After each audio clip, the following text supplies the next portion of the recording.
police were called to a shooting at the residence behind me here. Police presence along this road. This is Park Lane Circle. It's the street that Drake lives on. It ain't y'all go back to your hoods and tell your homies ceasefire. That's not what it was about. Federal agents have officially tied Kendrick Lamar's inner circle to the 2024 shooting outside Drake's Toronto mansion. And now whispers say Drock and Mob James have both been pulled in for questioning. And y'all, the details trickling out, they're the kind that can flip this whole Drake-Kendrick beef from music drama into something that smells like a federal case.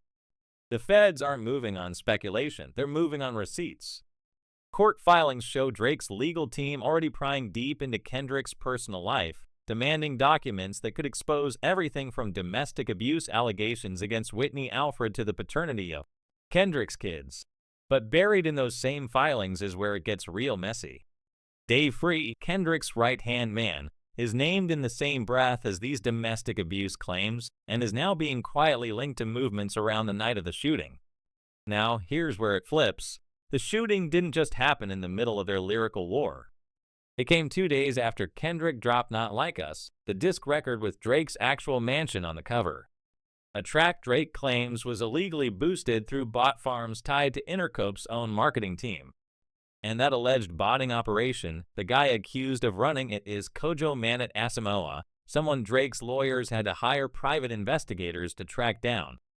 But the deeper you dig, the more it's starting to look like this might not just be about fake streams or hurt egos.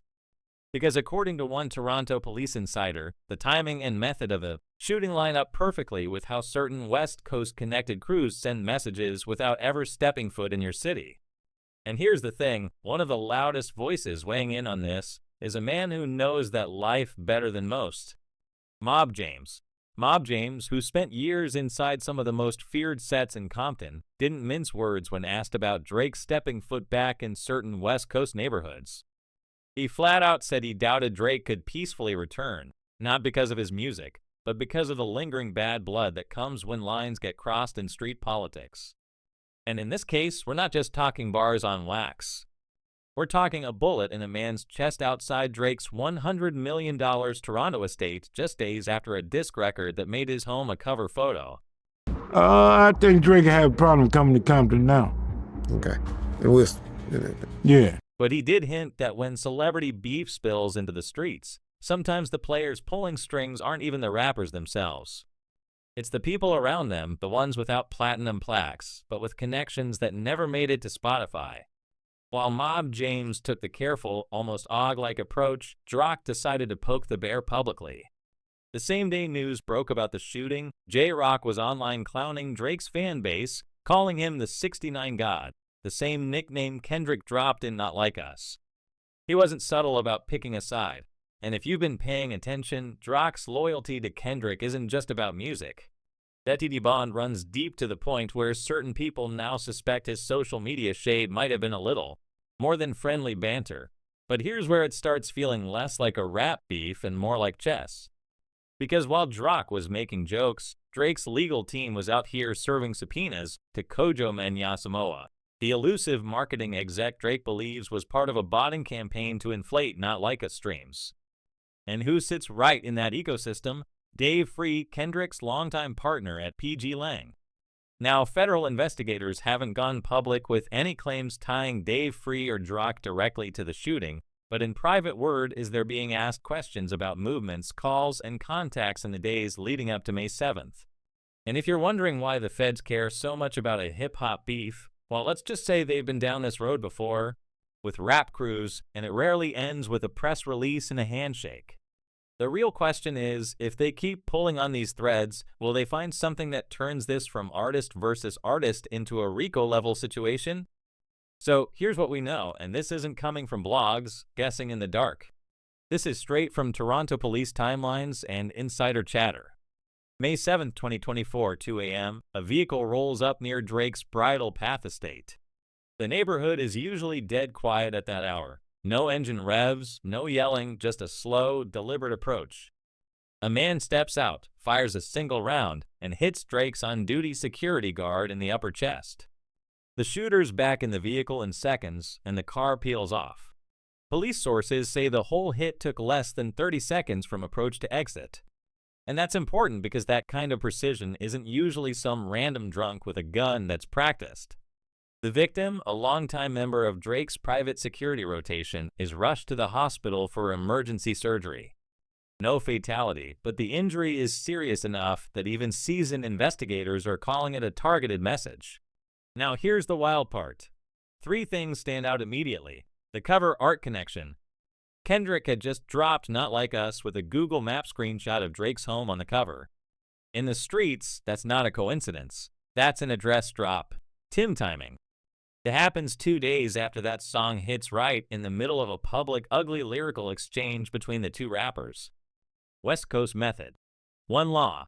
Enforcement contact pointed out that the drive-by with a single high V-value target is a move certain SoCal crews have used for years when sending a stay-in-your-lane type warning. Now, Toronto PD still hasn't linked Kendrick's camp directly to this. They're being extremely careful with public statements, but behind the scenes, that's where things are moving because here's what I found. Federal agents are now cross-referencing phone pings and travel data from people tied to Dave Free, Drock, and Mob James. It's all part of the same case where Drake is suing Universal Music Group over alleged botting for Not Like Us. And if you're wondering how a music streaming fraud claim crosses into ANG investigation, that's where the plot thickens. The working theory, the same network allegedly used to push Kendrick's streaming numbers could also have had the ability or the contacts to orchestrate a hit from a distance. Now, this is where we move from diss tracks and bullets to boardrooms and billion-dollar leverage plays. Drake's lawsuit against Universal Music Group isn't just about hurt feelings over Not Like Us. It's a legal knife fight over whether UMG's own CEO, Lucian Grange, greenlit a campaign to push Kendrick's disc while his team was in contract talks with Drake. Drake's lawyers are pushing hard to subpoena Grange's emails and texts, claiming they'll prove UMG's marketing machine wasn't just promoting a song. It was actively trying to smear Drake's brand to get a better deal when his contract renewal came up. UMG is stonewalling, saying Grange had no meaningful involvement and calling Drake's case a face-saving move after losing the rap battle. But here's the angle that hasn't hit mainstream headlines yet. If those emails get unsealed and if they show any coordination between Grange, PG Lang, or Kendrick's camp, that could open the door for prosecutors to argue conspiracy in a civil and criminal context, especially now that a violent incident is in the mix. And y'all, the reason this matters so much is because feds love patterns. They don't just look at a shooting in isolation. They look at motive, opportunity, and who benefits. If UMG's top exec was in contact with people in Kendrick's orbit before or after May 7th, it changes the entire temperature of the investigation. While the lawyers play chess in court, Drock is still out here in the open firing off tweets like, "Don't be mad at me, y'all." 69 God lost. On its own, that's trolling. But if you're a prosecutor trying to connect dots, public statements that taunt a rival right after a violent incident can be argued as proof of knowledge or involvement. This is why his name, along with Mob James, is now floating in the background of the federal questioning list, not as prime suspects, but as people who might have heard things, been around certain conversations, or can be used to map out Kendrick's protective circle. And here's the thing, once feds start bringing in people for informal talks, it's usually not just for background. They're testing reactions, checking body language, and seeing if the stories line up. Then there's Dave Free. On paper, he's PG Lang's co-founder, a creative mind behind Kendrick's rollout strategies. But to Drake's team, he's more than that. He's the guy they think holds the answers to both the domestic violence document requests and the timeline of movements around the shooting night. If Dave Free is subpoenaed and confirms travel, communications, or payments that overlap with either the botting allegations or any West Coast to Toronto connection, it could escalate this from a messy PR battle into something prosecutors can present to a grand jury. And just when you think it's all boardroom maneuvers and quiet subpoenas, there's another thread starting to pull tight, the possibility that the shooting was never meant to kill, only to send a warning Drake wouldn't be able to ignore. Mob James has been around long enough to know when something's not just random street noise. When he spoke on Drake and Kendrick's situation, he didn't outright say that was connected, but his tone carried the kind of weight that made people listen twice. See, in the street world, there's a big difference between a hit and a message. A hit is meant to end someone. A message that's meant to shake someone up, remind them that lines have been crossed, and make sure they think twice before taking the next step. That's exactly why some insiders believe the shooting outside Drake's estate wasn't meant to kill him or even his guard, but to show him just how close someone could get. One shot, one target. The security guard was hit once in the chest. No spray of bullets, no wild crossfire.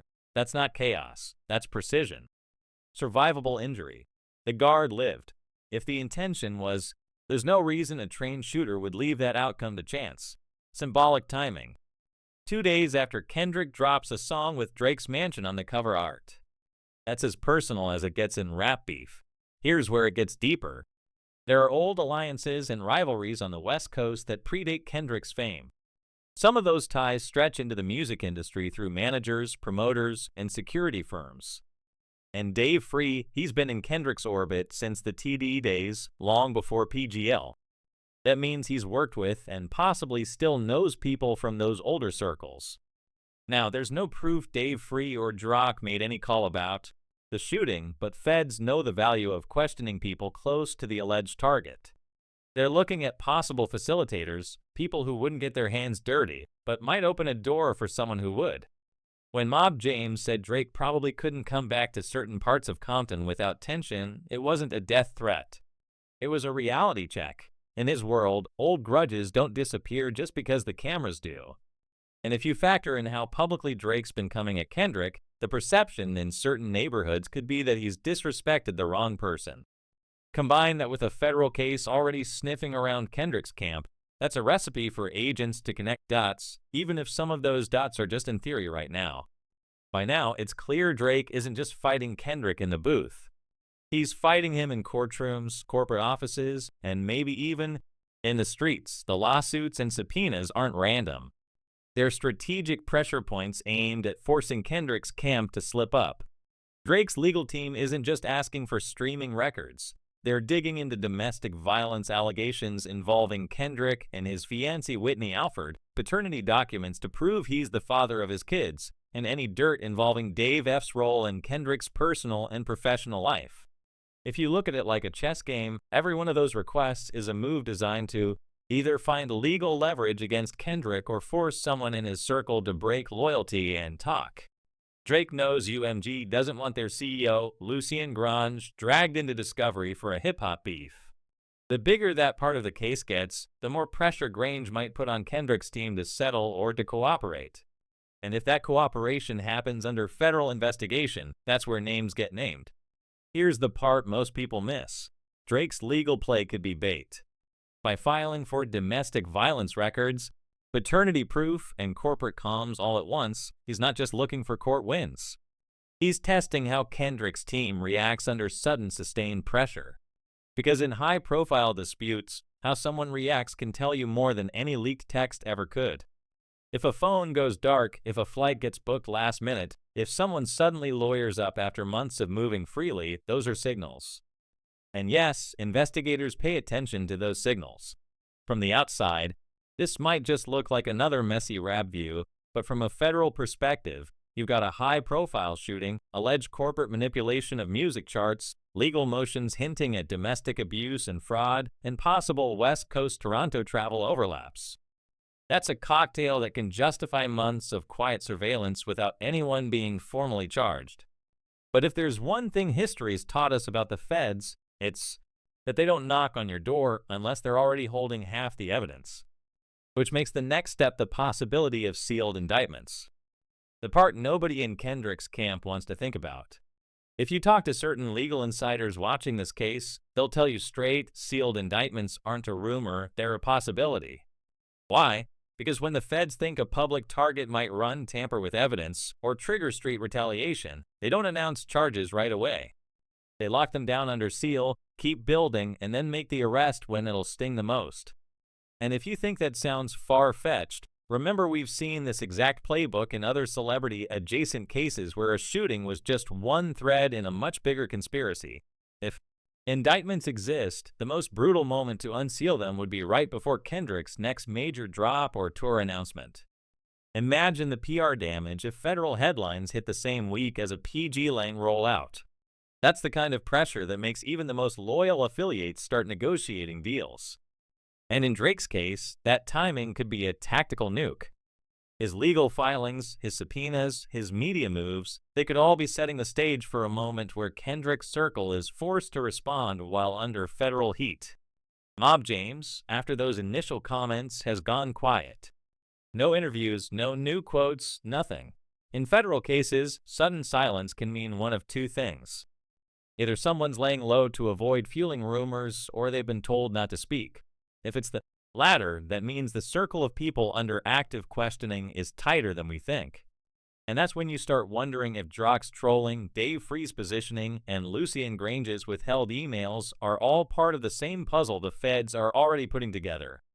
If this really is moving towards sealed charges, it won't just be another rap beef headline. It'll be the kind of case that rewrites how music industry feuds are handled when real-world violence crosses the line. But the real question is, when the truth finally drops, will it clear Kendrick's camp completely? Or will we find out this beef was covering up something much darker all along,